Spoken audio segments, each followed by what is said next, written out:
এই গরমের মধ্যে এই রকমের একটা ফ্রুট জুস খেলে সারাদিনে কোনো ক্লান্তির ছাপ থাকবে না।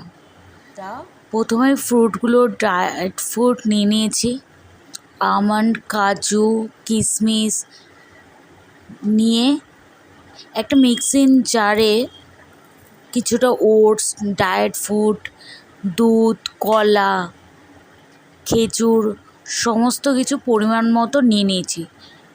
মিক্সিটা ভালো করে পেস্ট করে নিয়েই যেই পেস্টগুলো সমান হয়ে গেছে তারপরই তরমুজটা কেটে কেটে নিয়ে নিয়েছি।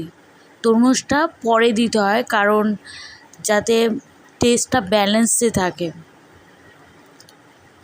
আপনারা যদি কেউ মধু নিতে চান মধুটাও অ্যাড করতে পারেন।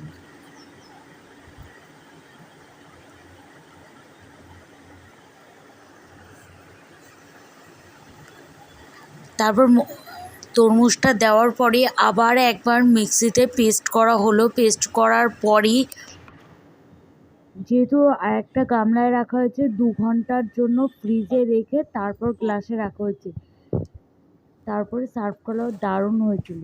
ভিডিওটি ভালো